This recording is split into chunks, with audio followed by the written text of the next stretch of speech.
Cheikh Bousso ñu xam dëgg xaw ma tuuma bu ko jëlee waaye day mel ni koñ bii nag dama fi am mbégte lool parce que xanaa boobu ba léegi mooy ren fi mu day mel ni dinaa doon màgg di wax di ñëw tuuti rek ci li ñu fi indi mooy la am importance la ndax day mel ni Sénégal dafa toll foo xamante ni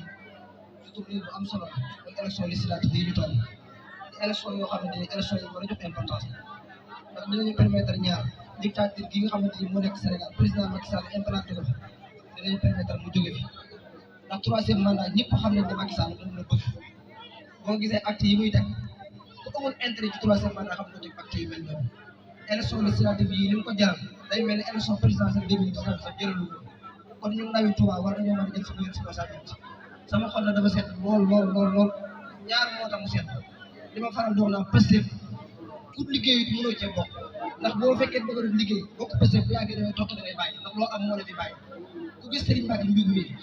mu jógee Dakar tëj ay place bis bu yàlla sax ay millions lay perte kon bu tëjee place bi ñëw Touba gi ànd ak ñu campagne bi kooku mën nañ koo njukkal mën nañ koo jaajëfal Serigne Mbacke amul sa fay da ngi lay sant bu baax di la gërëm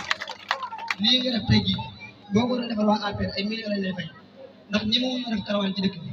kon ndaje yu mel nii lañ bëgg te mënuñ ko am ñu am ko ay millions lañu fay kon boo ñëwee defal ko Pastef gratuitement amul sa fay mais nag defaloo ko Pastef defaloo ko président Ousmane Sonko defaloo ko Serigne Cheikh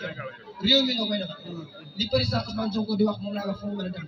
Ousmane Sonko nee na bu koy jàppale da ngay fekk kër nga defal ko fa dépense mais kaay ñu defal réew mi du ci neexal kenn ndax kenn ëpp ko responsabilité ci réew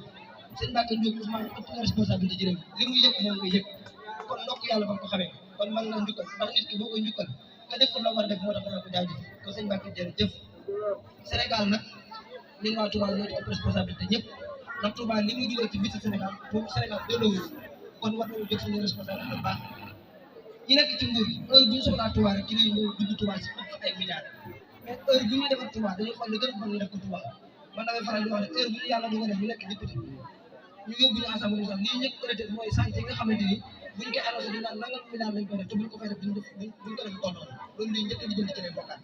kon nag ñu ngeen wax ne élection yi am importance képp ku bëgg Ousmane Sonko nekk président 2024 élection yi nga koy doole ndax dinañu permettre bu cohabitation amee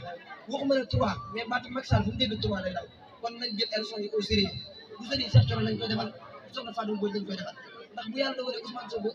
Sonko nekk majoritaire assemblée nationale lépp ñu ne naqari woon dina ñu neex ndax dina dogal Ousmane Sonko nekk premier ministre Sénégal bu cohabitation amee ndax assemblée Sénégal boo mooy désigné premier ministre te kenn du ko doon ci président Ousmane Sonko te Macky Sall xel xalaatul muy diriger ak gouvernement boo xam Ousmane Sonko mooy nekk premier ministre dee moo ko gën ndax turu Ousmane Sonko sax pour ñu tudd ko problème la ci moom ndax bañ duñ ko bañ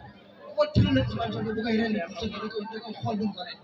kon ñu leen xam ne yéen patriote ku jàpp ne combat bi yomb na nga def sa bopp combat bi ragal mënu cee bokk combat bi jàmm mënu cee bokk góor moo ci mën a bokk ak am fit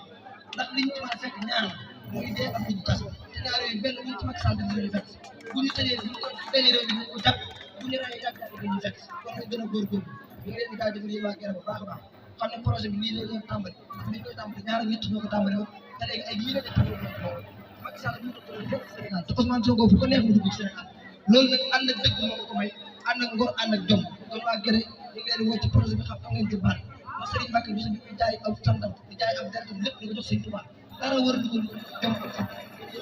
ak jërë ngeen jëf asalaamaaleykum wa rahmatulah